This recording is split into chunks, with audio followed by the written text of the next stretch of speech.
This episode is sponsored by NerdKeys. Support our show using code GamingSanity for a 10% discount.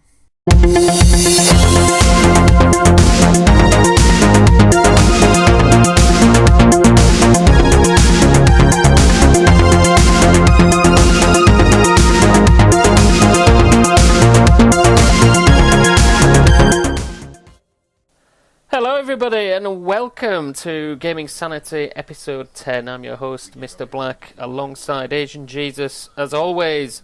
Now before we kick off our Gamescom show, we're just going to give a special shout out to one of our amazing followers, devoted follower and lover of this show, who is Martin Taylor, who has done an amazing Ice Bucket challenge. We will put the link in the description below.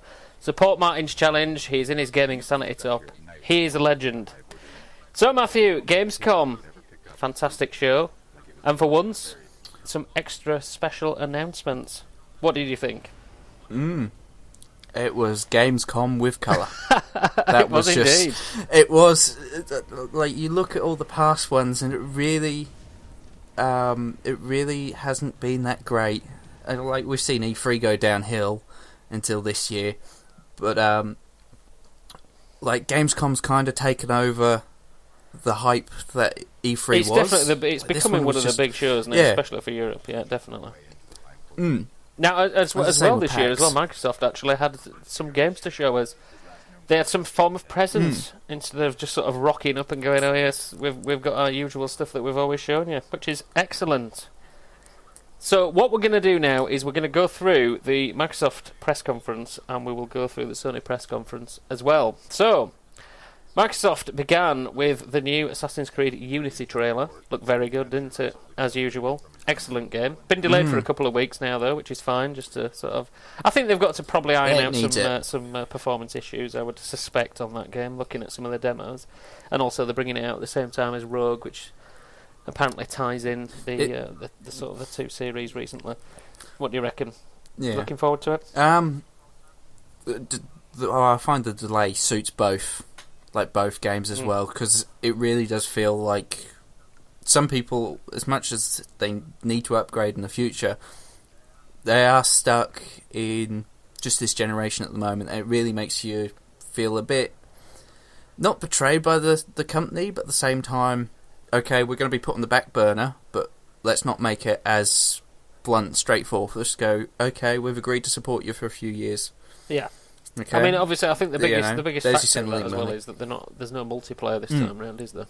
It's just pure single player is Rogue. So I think that shows what they're doing. And being a tie-in, you don't want to play the big game first and then go back to what's meant to be the tie-in. I think that's meant to be that way, if not... the thing is, Unity's got some mechanics that are not in Rogue, like being able to crouch and things like that. So I would imagine going back to Rogue, if you played Unity, would be sort of a bit weird without having crouch and things like that. Maybe that's at the end of it. Maybe there's like Ben Kenobi at the end of it, and he just goes, "Oh, young Rogue, I have some new moves for you. What you need to do is press this button on your D-pad. That engine's been built in stone, hasn't it, for a couple of years now. Also, as well, the Xbox One, they announced, is coming to 29 new countries this year, which is very exciting for Microsoft. They then sharply moved on to FIFA 15. I have to say, if you're a football fan, it does look very good. Exclusive Ultimate Team players, and there's a FIFA 15 bundle as well coming to Europe. New legends such as Peter Schmeichel, Roy Keane, Bobby Moore, Alan Shearer, JJ Kocher. This will probably make no sense to anybody in America who listens to this. The Laudrup brothers. And we had Peter Schmeichel on stage as well, showing his ultimate team. Looked pretty good though, didn't it? I have to say. Yeah, it's the same when you give out that list though. I've been out here 10 years. Yeah, you probably didn't know any half of those guys. It does look very good, I have to say, for 15. Looks very interesting. And I know this Ultimate Team thing's massive as well on YouTube, isn't it? Where you've got guys facing off against each other for various things. So I'm sure that's going to go down a storm. I mean, that's the thing about... Well, it's good with FIFA. It's like, I don't usually get to play it. I mean, the most I get to play it is sitting on a train on an iOS device. But like they've always been able to not be a shining block of graphics, but they can go and focus a lot on it. I mean, it's not like NBA. NBA really helped trying to bring some graphics out on the new consoles, which actually turns out to be alright. So, yeah, FIFA is... I might try it. I might borrow it for a week.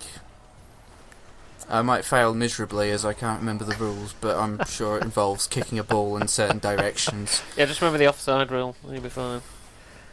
And then you'll be fine. Now, then we moved in with a Independent Games sizzle reel, which I have to say there were some very interesting games on here. Now, I think the two that really stood out for me, I mean, we can't go into all of them because they sort of barely showed any particular footage of any of them. But obviously Cuphead stands out, the one that's done like a 50s, 40s cartoon. I'm sure you've seen that one. Yeah, no, I actually like that. And there was also one that really stood out to me. It sort of looked like Tales of Redwall, and had this little mouse dressed in some sort of armour or something called Ghost of a Tale, which looked very interesting. Now, I've not seen too much more on that, but it did look exceptionally good. Now, then we got a few more sort of meaty previews of the indie stuff. Now, we began with Space Engineers. Now, this is coming first to the Xbox One. It's very much in the vein of crafting and exploration. Looks very interesting, actually. There looked to be some combat elements. You could fly around in space in your suits and repair things and build things. Looks very interesting, doesn't it? Yeah, I'm curious about it. I'm like on the edge of it. It's like there's some good concepts in there, so to speak. But yeah, like I mean, graphically, it's not too bad. No, I mean, I find it very interesting. Actually. Yeah. I think it'll be a bit more of a new take on the sort of Minecraft thing, and I like the fact that there's a lot of combat in there, and it looks actually like decent combat instead of sort of the Minecraft sort of running around hacking and things.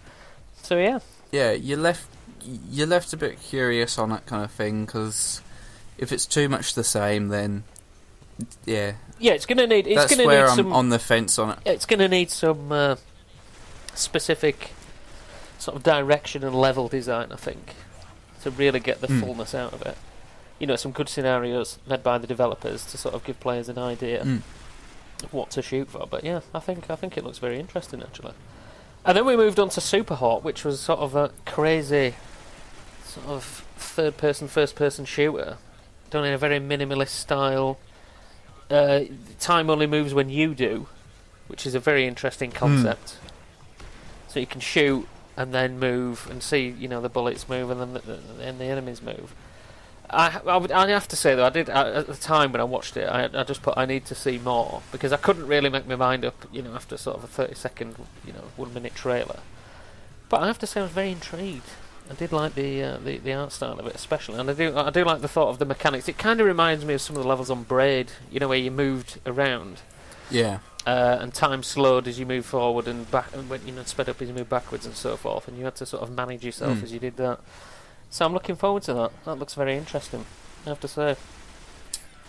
Yeah, that's another one that just like it leaves you going, okay. Yeah. This is one thing I will say about Microsoft. I will give them some kudos. They've got some decent little games here. Like it does look good, but and Microsoft are actually. I mean, Phil Spencer's trying to do the best job he can. He's doing a lot better job than DRM Don Reginald Matrick. Absolutely. I wouldn't say he's taken the handle of a sinking ship, because there is still plenty of way to get him back up, and he's been trying very, very hard, and I give him a lot of credit for it. That is just fantastic of what he's trying to do. But at the same time, we are in this PS3 state kind of thing. It's going to be very, very hard to get out of, and you mean the sort of the initial sales rut, and the sort of the perception of the machine. Yeah, I understand what you're saying. Thanks to Don Matrick, they really DRM. What could have been a good start to a console.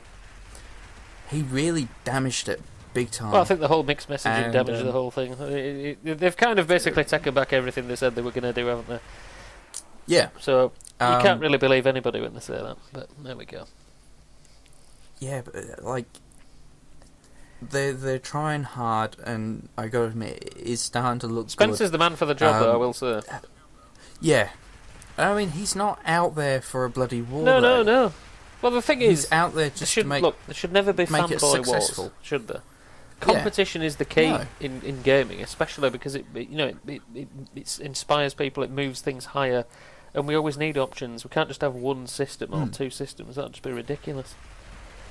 Yeah, I mean, I've often gone on rants about how I dislike Nintendo.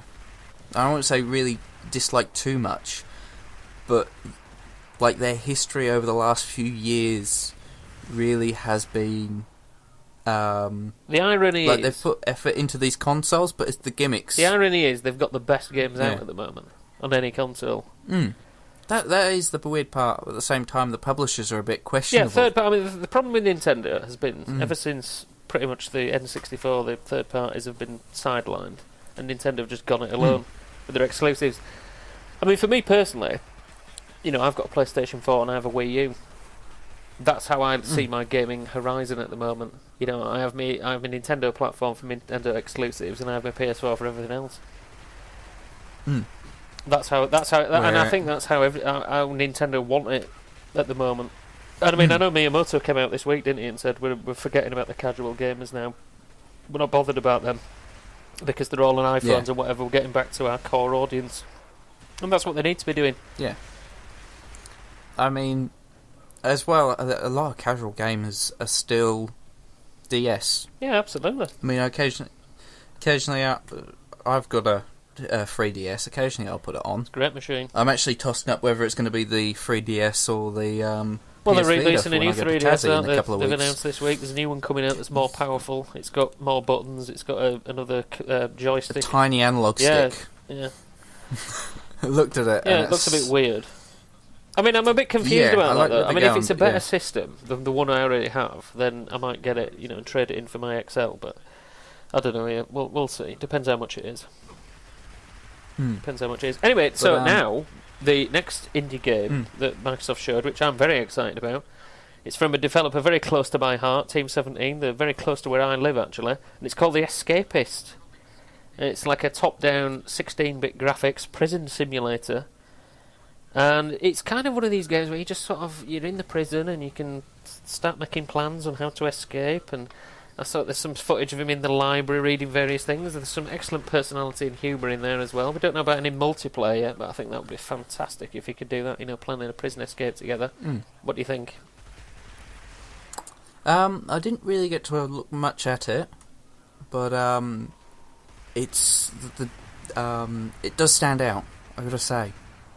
Like, it's just... how do I put it? Look very interesting. As in, out of everything that's shown, that was just straight out different. Oh, yeah, it was. I mean, the thing I loved about it as well is I could see the potential for making your own mischief in the prison. I remember an old game on the old Commodore, The Great Escape. Unbelievable.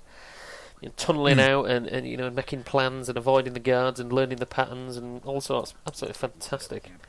There's a lot of potential there in that game. Let's hope they put some multiplayer. Definitely.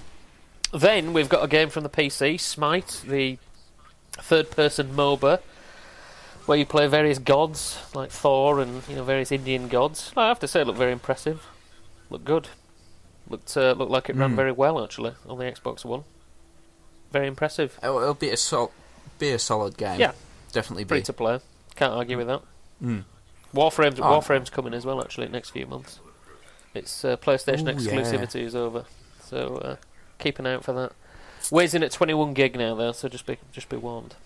Oh yeah, they've updated the hell out of that game. Oh yeah, they've totally changed it now. It's got a fantastic new intro, tutorial level and everything. GTA comes out soon. I don't think I'm going to have that much hard drive space. We'll see. The PS3s have just run out of the 12 gigs. You heard about it? Oh, yeah, I have. God. I'm glad it's a 250 gig in my hard drive and a 500 in the Xbox. Then we got the Call of Duty Advanced Warfare. Now, they showed a single-player level called The Collapse, which was ironically set on the San Francisco Bridge. I'm sure you can imagine what happened in that footage. Basically, the guy fought his way through, and obviously the bridge ended up collapsing. Showed off some boost powers with the suit, though, sort of jumping in midair and boosting side to side and boosting on the ground. Now, the one thing I will say about this is I don't particularly see that influencing the single player too much, but I can see that being a massive difference in multiplayer.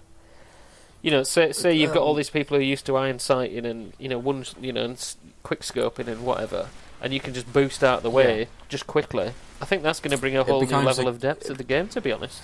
It becomes a game of trying to predict which direction they're going to go in, which we've already done in Reach. Yeah, sort of. Because they had the thrusters in Reach. Yes, but this actually works on the ground as well. You can actually boost side to side while you're on the deck. Well, I think you had like a series of thrusters kind of thing where you could just jump forward. I think it was either Halo 4 or Reach. That was it. So, but it looks. I have to say, I think there's going to be a massive shake-up there in the multiplayer for Call of Duty. Definitely think so. Now they've got the new Call of Duty Xbox One as well, with a 1 terabyte hard drive for $429.99 in Europe, and there is an exclusive beta for the Xbox One in January of Evolve, which was delayed till February. Now you've seen Evolve, haven't you? The game made by the Left 4 Dead creators, where one player is the big monster who slowly evolves, and the others are the trappers and trainers. Looks very good. Need some footage of the beta, actually, Matthew, in January. That'll be some excellent work. Okay, just remind me close looks to very it. good. Okay. And they showed the new level set in the snow, and they also showed the new Kraken monster as well, which looks very interesting. And the Kraken one as well this time, which is unusual for one of their demos. Then we moved on to one of the massive announcements, as it was at the time, and obviously since then this has become a bit of a lesser announcement, that the Rise of the Tomb Raider was going to be an exclusive to the Xbox One in holiday 2015. Now, at the time when I saw this announcement, I was like, "Wow, that's a big one." You know, that's what you need to be doing to shift consoles, right? Yeah, you know, and fair play. And at the time when I saw that, I thought, yeah, well done. But I sort of knew that it would ultimately come to the PC anyway, which usually they do. So I was kind of covered on that base. But it appeared that the PlayStation crowd were going to be left out. However, since then, it's come out. It has been revealed that no, it's just a timed exclusive. Now we don't know how long that is. But you can bet your bottom dollar that Eidos and Square Enix will be beavering away on the other versions as well.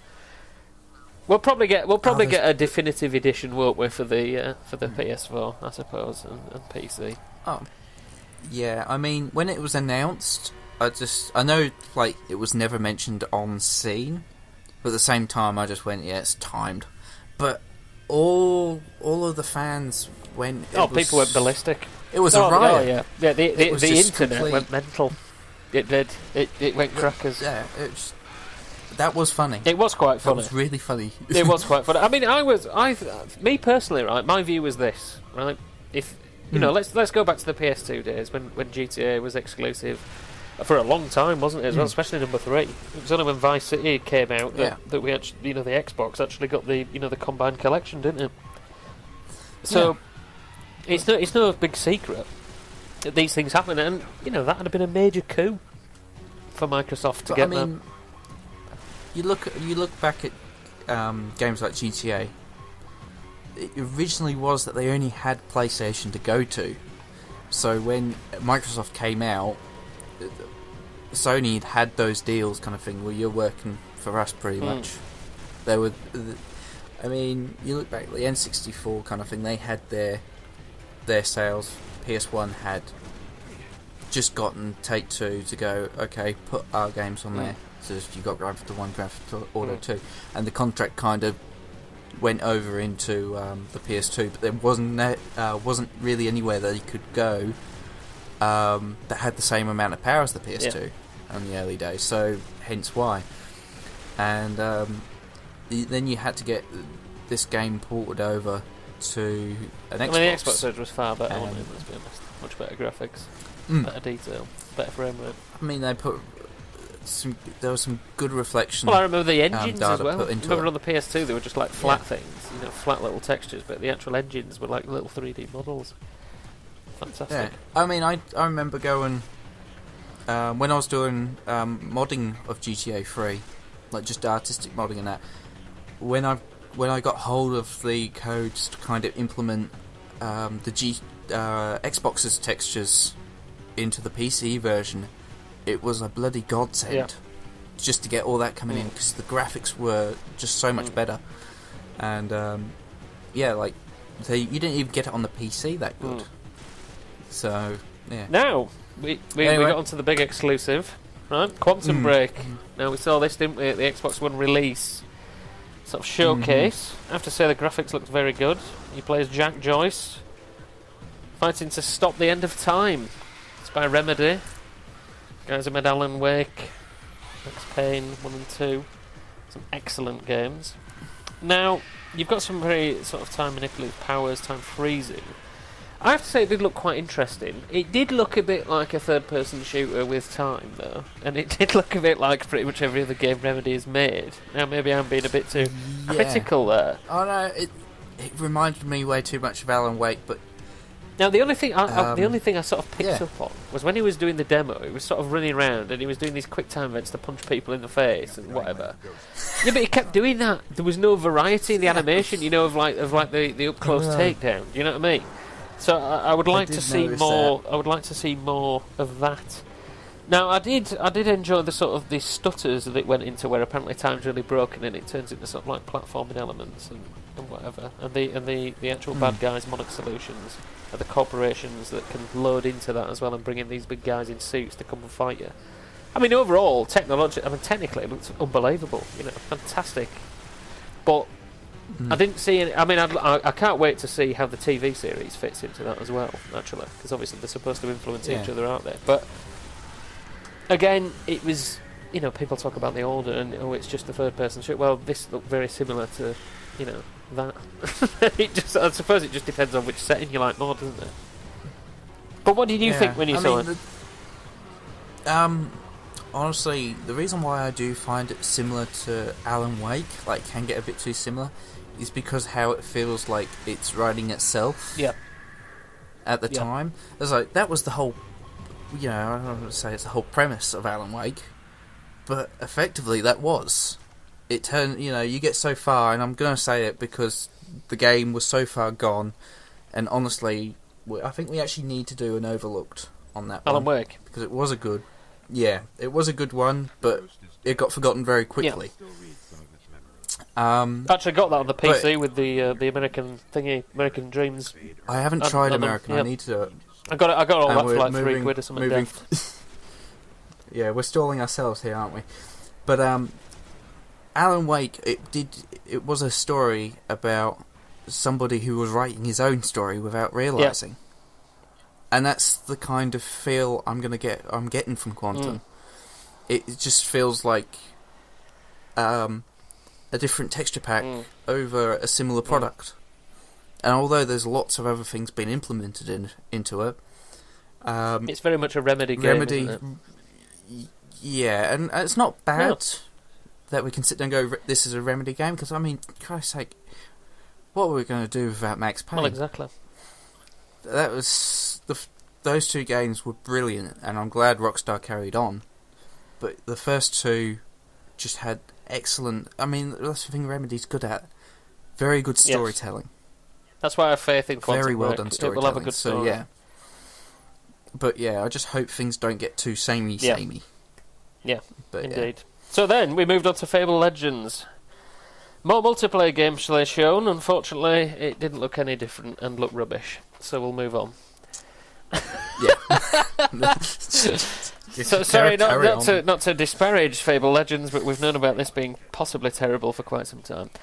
Then we got Frontier Development's new game, which looked exclusive to Xbox, which looked very much sort of like a cross between Rollercoaster Tycoon theme park called Scream Ride. I don't know whether you saw this, where you were sort of going around on all these roller coasters and doing all sorts of crazy rides. I don't really know what to make of that, to be honest. I don't know how you're going to play it. I don't know. The jury's out, I think, on that one. Here's a turkey, here's a duck, here's a chicken. Let's make a turducken. Yeah, it was very bizarre. Then they showed Forza Horizon 2, which showed some exceptionally good, multiplayer integration. How you can. It was more of an expansion of the E3 sort of trailer, really. Yeah. And it will be out on the 30th of September, so not long to go now. Actually, just over a month. Now we've got onto the one that I was very interested in, which is Ori and the Blind Forest by Moon Studios. Now this studio is sort of spread around the world. The visuals are very striking, sort of side-scrolling platforming, very good anime, minimalist style, really atmospheric, fantastic music as well. I mean that even came across even in the actual press conference, and I remember writing down at the time that looks absolutely awesome. What do you think, Matthew? Well, God, it's looking really, really damn good. I mean, I've looked at just small portions of it, unfortunately, but graphically, it's amazing. It's you are just left there going, "Wow, this is definitely a game for this generation." Absolutely. Fantastic. Unfortunately, I just haven't had much ability to be able to watch more into it. Now, quickly wrapping up, we got another little look at Sunset Overdrive, showing some of the enemies in the game. Again, looks suitably bizarre and a bit like Infamous. And we still can't get into it. And we got a bit more discussion over the Master Chief Collection, the Halo channel, which looks very interesting. That's sort of like the new waypoint. Yeah, they've changed the name over. Looked very good, and they had a multiplayer game of Sanctuary on the Halo 2 Remastered, which I have to say did look very impressive.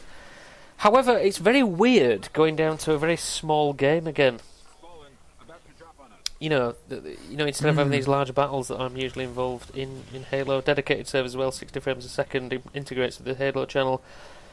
Pre-order and pre-download coming to Xbox One, which has already happened. So, we move on to Sony's press conference. Now, started off with Little Big Planet 3, nobody cares.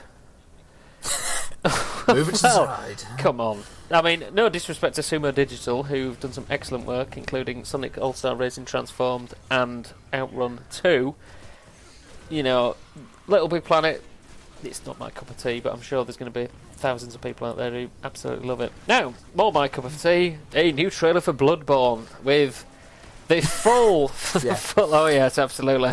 The full game running, amazing visuals. I mean... The new risk reward system where you can actually get health back by the might instantly attacking somebody who's attacked you. The game looks like some sort of gothic horror masterpiece, and also and I'm just referring to my notes, gets out a massive scythe and butchers people. Now there's nothing wrong with that. Looks amazing, doesn't it? Let's be honest. Looks ridiculously good. It does. Its art style is awesome. Let's be quite frank. It's got a really great art style. They're made the buildings are made to look intimidating. Yeah. There's like that shot of a cathedral or something. Yeah. Compared to the actual player, it's huge. Looks amazing. Can't wait. And apparently it's going to be out in the next 6 months so well developed. As well. That's what was announced. Excellent. But that is looking really just crazy bloody good fun. Can't wait for that. Sign me up right now, people. Sign me up. Anyway, so then we got a little sizzle reel showing GTA, The Order, various other games that will be out, Minecraft, and so forth. Then Jim Ryan, the head of Sony Computer Entertainment Europe, rocked up. Started telling us that the PS4 sold 10 million units so far.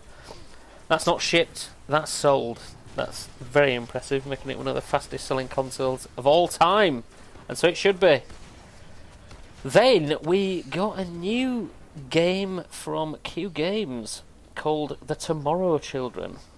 Now this game had a very unusual art style. Yeah, a bit like a Pixar Tim Burton animated film. It had this sort of weird sort of Russian music going on in the background. It looked like a sort of a crafting / tower defense sort of game. With a lot of construction in there, and you were like these little models. Yeah, it looked really weird. Again, I just wrote, need to see more. but very intriguing, I have to say. What do you think? I remember my note. Needs less acid. Shouldn't that be more? And then we move on to... This is a game I'm very excited about as well. This is a theme we'll start to see in Sony's press conference. The Vanishing of Ethan Carter. A new detective horror game, which is an indie game. Looks very much like... Played in the first-person perspective. Exceptionally good art style as well. Looking very much like Amnesia from the PC. What do you reckon? Yeah. It's very interesting, doesn't it? It does definitely look really interesting. I really don't hope it turns out like that other dead detective game that's already been released. No, that was terrible. Absolutely terrible. Murder Souls. Well, yeah. Yeah. Terrible. The weird thing about that trailer, because I've never really heard anything about it before, listening to the music and the tone of what the game was, and the little orb sprite mystical voodoo that comes out of his chest. Yeah. It all brought back medieval to me. Yes. Like just the music, like the audio and that. I'm just like, God. I hope this isn't medieval being remade. Oh no, wait, it is a detective one, but it's just giving me this weird flashback. Then we moved on to a new indie game called Volume, sort of an old school stealth game based on the Robin Hood legend. Now I found this very interesting. Had some very good narration. Visually, it was very striking, very sort of minimalist dystopian art style. Exceptionally good. Looked very good, actually, I have to say. And it had some very charming characters and some very interesting ideas, I have to say. It looked very good how everything sort of, there was the sort of very strange art style going on with this sort of futuristic Robin Hood story. What do you think? Honestly? Yeah, you can say it looks nice. Absolutely. Honestly, this is not the Sony cheering crowd. It looks nice, but at the same time, I'm not really behind it, so to speak. Yeah. It's like need to play a demo. It looks nice, but I'm probably not going to play it demo, unless I see a lot more. Then we had this new game by Ruffian, the guys who made Crackdown 2, called Hollow Point. Very nice graphics, set in the future. Sort of a mercenary group. You can do it solo or 4-player co-op. It looked a bit like Metroid, and with a cross with the shooter. It's coming. It looked a bit like Shadow Complex as well. Actually, reminded me a lot of that, which isn't a bad thing because that was a fantastic game. Yeah. So we need to see more of that. That one did get my eye. I mean, you just got it right there. The whole Shadow Complex part. Absolutely bang on to that. Didn't it? Yeah, I mean, if anybody's played Shadow Complex, fantastic. It's really worth it. Great game. By Chair, who made Infinity Blade for the iOS devices. Fantastic games, 3 of them now. Excellent work. Then we got Dean Hall out on stage to announce that DayZ's coming to the PS4 and it's going to be integrated with the PC version. Excellent. That's all I'm going to say on that. Fancy. Fix the game and make it proper, and then we'll buy it. Well, it's still in alpha, isn't it? And then we can all get up to random shenanigans as we attempt to mug our own friends or just completely insult them. I don't know. It's going to be awesome. We're making a post-apocalyptic Mad Max base is what we're going to be doing. It's going to be fantastic. But the servers does not. The thing with DayZ for me, their servers have never been Australia friendly. I think I've been on it for about 15 minutes. And then I've sat there, like, I just cannot get onto that game. Well, apparently nobody can get on that times. game. Adam Kovic and Bruce Green from Machinima couldn't get on it last week, so there we are. And they're in the hub of technology, so don't worry about it. Yeah, that's like nobody. It's a great game. It's like the VIP club.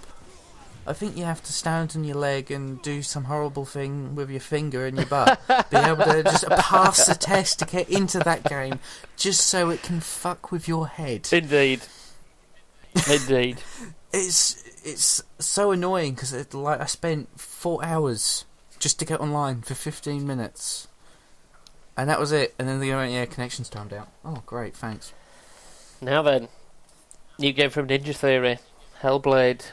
The guys who made Enslaved and Heavenly Sword and Devil May Cry. It was just a trailer. Potential sequel to. Well, they've ruled that out now. It's a different game. Have they? It appears to be set in some sort of Viking mythology. So if you actually watch the trailer again, you'll see the person in the background has actually been done in a blood eagle. So that's going to be very interesting. Moving along. Now you say Tequila Works passed out. Right? Rime. The game looks unbelievably good. Cel-shaded art. Sort of a vibe of Ico and Shadow of the Colossus, roaming around a free world. Looks very charming. It's very unusual as well. And I have to say the audio, especially on the trailer, was absolutely unbelievable. Very atmospheric. Unbelievably good music. Audio was well done. Yeah, brilliant. Like, really. It was really good. So I'm looking forward to that. We'll see when that comes out. Having said that, though, Tequila Works' last game, Dead Light, was a bit crap. If you remember that was on a Summer of Arcade on Xbox Live. It was the sort of flashback zombie game type thing going on. Yeah, let's just move that to the side. Anyway, so we got an indie game sizzle reel. Now, there were some very interesting games there, but the big standout is Papers, Please is coming to the PS4. Now, what a game that is. Fantastic. What madness that Brilliant is. Game. Absolutely brilliant. Absolutely brilliant. I remember when you suggested that to me. That was just... You showed me the trailer. And that is just bizarre. Yeah, it is one of the great games of the indie generation. Like a day shift. It's a day shift dealing with all the mad nutcases that you have to deal with anyway. Absolutely. Then Sony blathered on about some corporate crap for about 10 minutes, which we're not going to cover because we're not interested. Then they showed Far Cry gameplay again, Far Cry 4. Now, they explained how this sort of, if I have a PS4 and Far Cry 4 and you have a PS4 but don't have it, how you can play the game with me in co-op. And apparently you're going to be given some keys, 10 keys, and it's up to 2 hours that you will be able to play with me even if you don't have the game. So that's quite interesting. A nice little thing there for the PS4 owners. Then we got a new Shadow of Mordor trailer. Now, I have to say I'm very interested in this game. Not only because the guy who wrote Red Dead Redemption is writing the story, but it does look very good, and it does tie in some interesting story aspects. Now, you and I have been talking about this recently, haven't we? And we've been predicting that it may be on Overlooked Games. However, that may have changed. It's done. The magical... Yes. We... Don't be so pessimistic about us. We shall pass. I have to say I'm very excited about it. Possibly quite successful, then we won't be on the Overlooked section of your show. Thank you very much. We will be on the highlights. I'm very, very excited about that. 3rd of October now, the release date has been brought forward to, so I'm very excited. Now, this is when business picked up in the Sony press conference. Hideo Kojima appeared on stage, looking not a day older than 25. He seems to be some sort of elf, to be honest. He's sort of ageless. He is a wizard, possibly. He is a wizard. And maybe he's from the moon. Now, they showed some footage from Metal Gear 5, which I have to say is one of my most anticipated games of next year, with new features of the cardboard box, where you can change it into a woman to distract various people. Oh, I love that cardboard box. Well, the thing is, it's just the typical thing with Kojima in it. You can have this very serious storyline going on in the middle of Afghanistan, but he's there whipping out a cardboard box with some woman on the side. It's just ridiculous. I just like how a saluting soldier placed on the side of the box is just he's one of us. It's just bonkers. Absolutely madness. It's just like it's not just one poster of a woman, it's 2. Indeed. You can have one on the front, or you can have one on the side. It looks like roses, but you can just fold it out and she's right there. Just bonkers. Now, the big announcement is Silent Hills, being done by Hideo Kojima, Guillermo del Toro, and as they announced that, the demo PT went on. Now, good God. Well, I've played that demo, and my God, I haven't been that terrified in years. Absolutely terrifying. I've watched the videos. Here's the thing, even in those videos, and I'm not one to be nerved by many games. Yeah. I tend to go through fairly fine, but literally, there's hundreds of people like us where they can just go, yeah, we're not really scared. This one's just gotten the fucking people by the balls, and this one's like, oh shit. Well, the it's best just the thing, videos themselves. The best thing about this game is Akira Yamaoka, the guy who made the awesome Silent Hill soundtracks, especially Silent Hill 2, the theme of Laura. If you don't know what that is, go watch our video. Actually, Resident Evil How It Should Be. It's played over the top of that. He said that he was only ever going to come back if Hideo Kojima came and made Silent Hill. He is the man for the job, isn't he, Hideo? He is. Because he's just nuts enough to... But he's also well-schooled enough in making awesome cutscenes and film-like experiences. Combined with Guillermo del Toro, I mean, this is way out of left field. Now, we're not sure whether this is a PlayStation exclusive yet. The demo appears to be, but we're not sure yet, so we're not going to comment on that. But yeah, looks fantastic, doesn't it? I think it could at least be a timed exclusive. Yeah, I think so. Because, I mean, well, it's always been seen as a Sony product, in my opinion. Like, it's mainly been marketed like Sony have put in most amount of marketing for that product. You look at Microsoft, they haven't really... I've never really seen them focus that much on it. Well, I don't see Microsoft focusing too much on horror games, to be honest. Well, yeah, I mean... It's very much a Japanese thing, I think. Yeah, I mean, that's where Sony will always like to keep that strong focus on it. But, yeah. I'm very excited for this game, I have to say. This has the potential to be absolutely unbelievable. Oh, I love the little things he did as well. You know, I mean, this is how mad, you know, how sort of involved Hideo Kojima's been. It's by 7780 Studios, which is like a code word for Silent Hill in Japan. It's called like Silent Hills or Silent something or other, right? The photo used for the actual demo is one of the developers' back garden.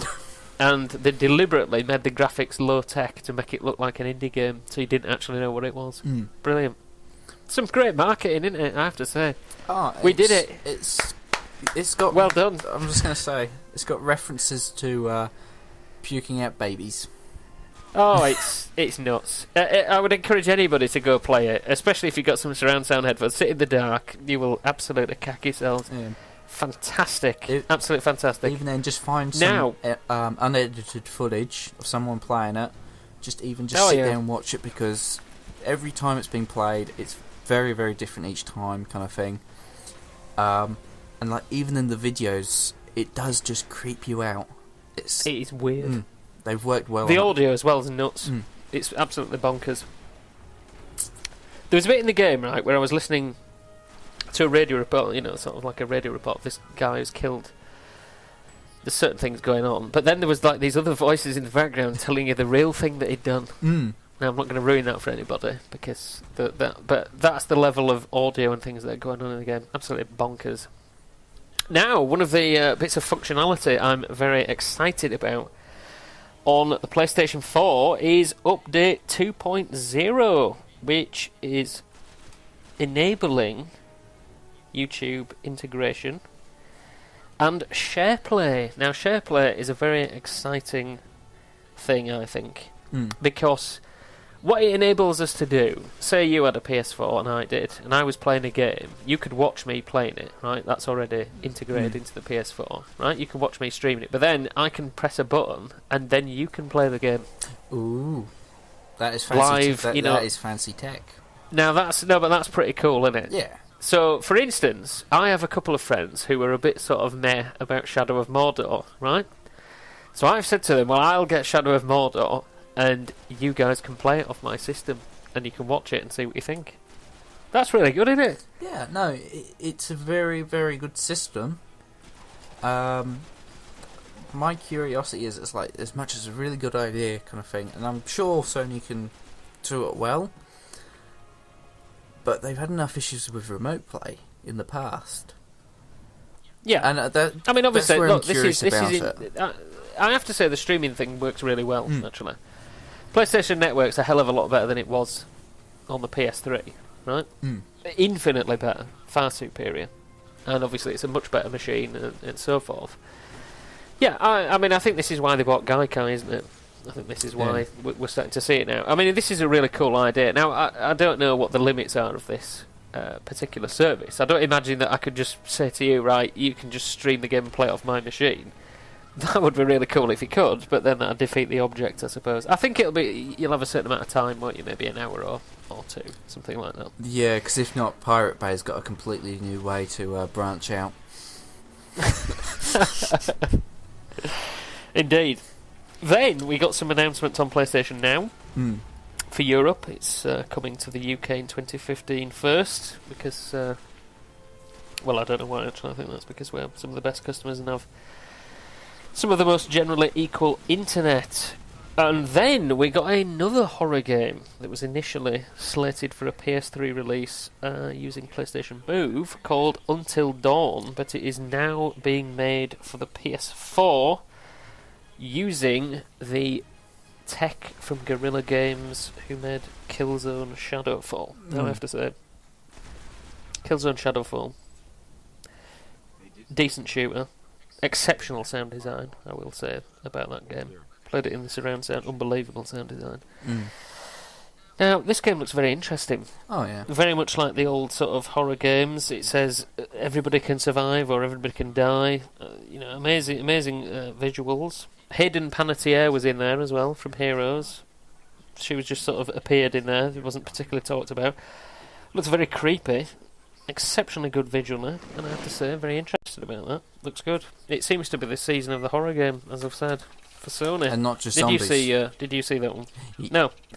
It appeared to be some sort of people going nuts in there. I know, but I was saying, it's the year of the horror, but it's not with zombies anymore. Well, yeah. I think we're starting to break out of that. Well, zombies aren't scary, to be honest. I'd much rather be more terrorised psychologically. Well, Uncle Silent Paul. Hill's always done it for me. Oh. Then we got Sony's exclusive driving game, one of their only exclusives this year, actually, which was Drive Club. I have to say, the weather effects look unbelievable. Especially they focused in on the rain and sort of zoomed in on that. Some very good social features, stream with friends games. Visually look very good. I mean, there's been a big talk about the fact that the game's not 60 frames a second, it's 30 frames a second, but it looks okay. I mean, obviously driving games are not my particular forte. It's more your neck of the woods. What did you think? Honestly, I didn't really get much of a chance to see it. But, yeah, it's... Like, the problem I'm having with driving games now is that social aspect. I don't want to sound antisocial or anything, but it really does tick me off after a while.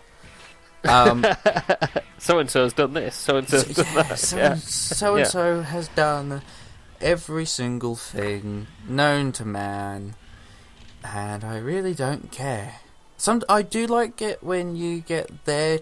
It'd be good in the crew. You get their times for certain tracks. I like that part. That's nice. Yeah. But that's like old school leaderboard. Yeah, Forza overdid it. But, yeah, no, I like things to be displayed out very easily, kind of thing. So certain legs go okay. I can deal with that.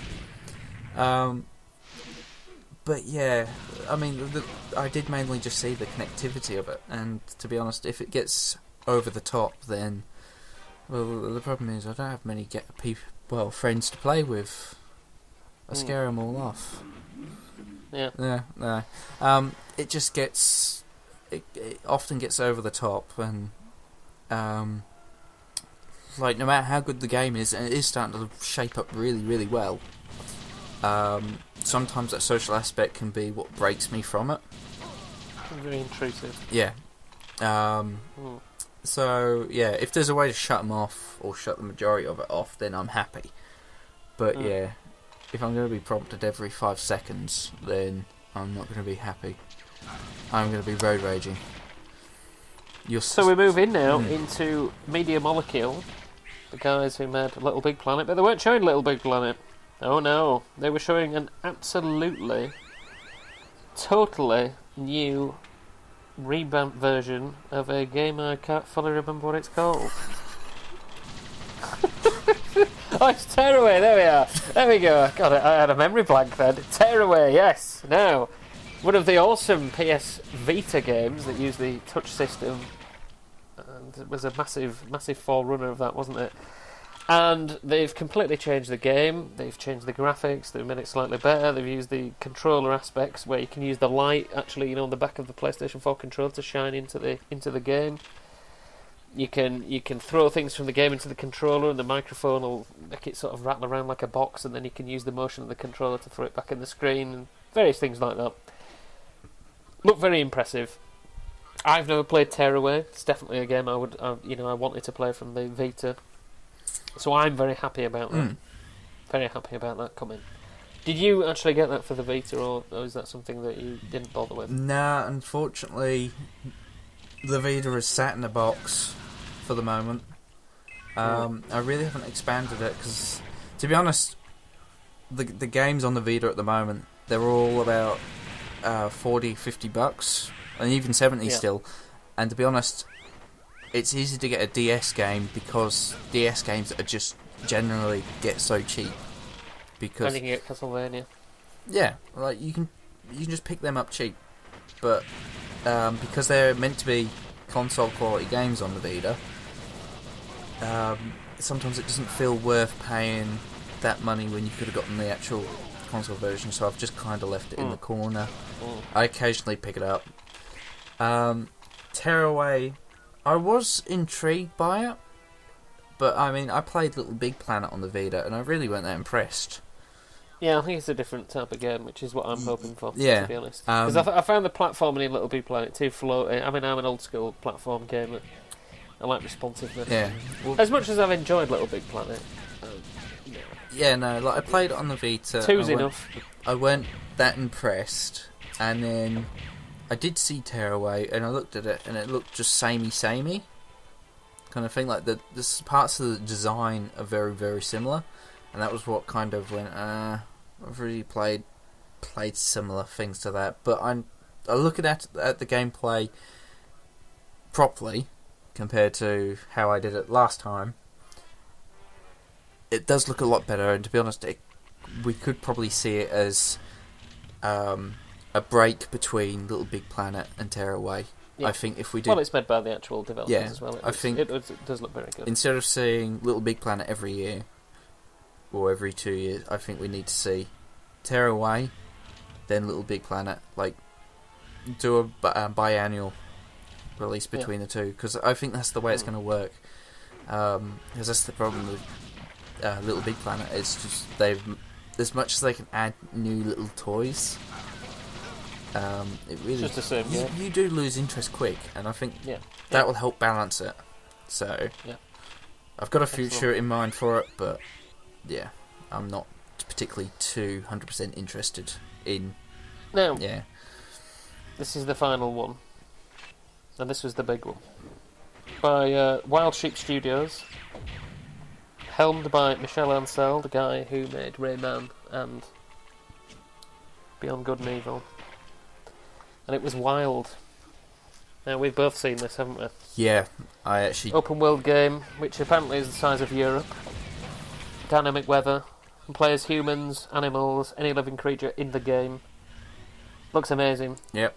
I mean, the visual style was typical Ancel. The way the world looks, I mean, and this is a Sony exclusive as well, because where they just knocked it out of the park with this one. This I can't even believe this. I wasn't even expecting this at all. Looks amazing, doesn't it? Absolutely unbelievably good. I mean, even you said to me, this looks amazing. Yeah, it's very rare that you like this sort of game. I did double check the trailer before it, and I had seen it before, and I was having that second look. I'm just like, actually, this is a lot better. And I mean, it does look a brilliant game the first time you see it anyway, but it was worth seeing it again.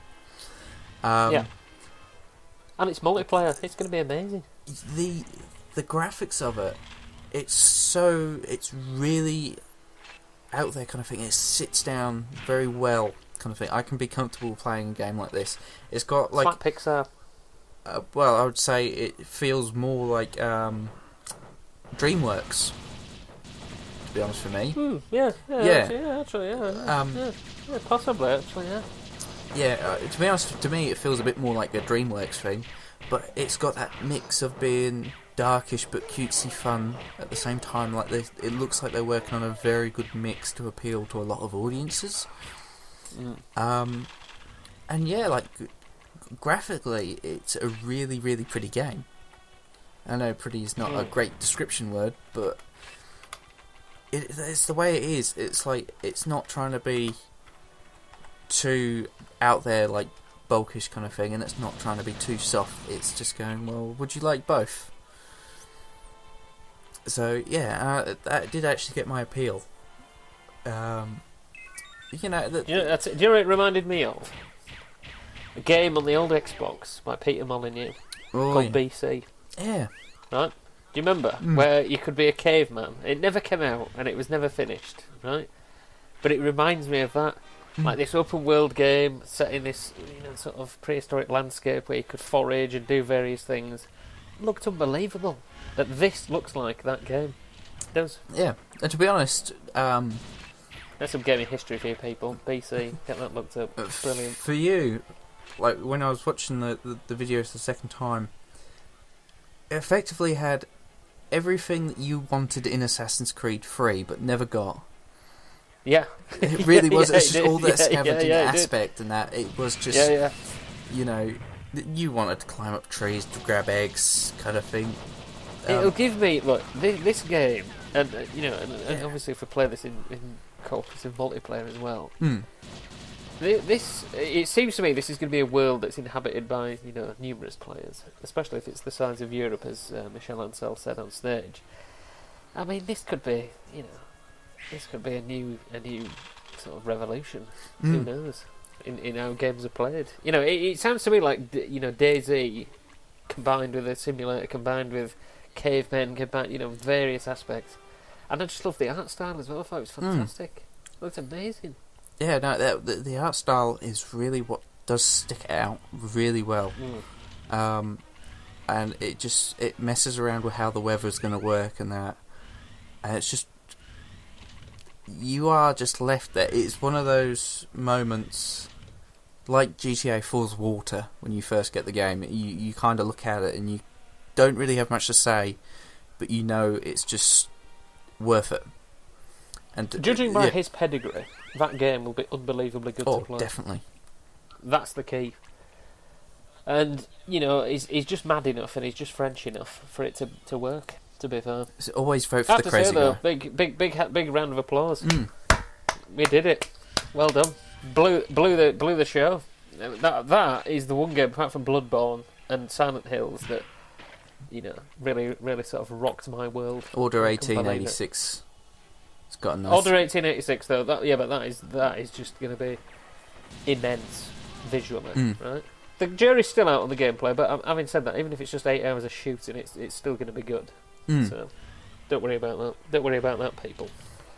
They only had a little demo of that, which we've already seen at E3. Yeah. So there we are, people. We have our little Gamescom roundup. So we'd just like to give a shout out to our beloved Nuneaton Massive, Mr. Samir Rawat, who's doing his essays at the moment. Taz Rawat and Akib, who's just got into university. Well done, guys. We did it. We did it. Martin Taylor again for his awesome advertising and amazing, awesome Ice Bucket Challenge. Please donate to him. So it's goodbye from me. And it's goodbye from me.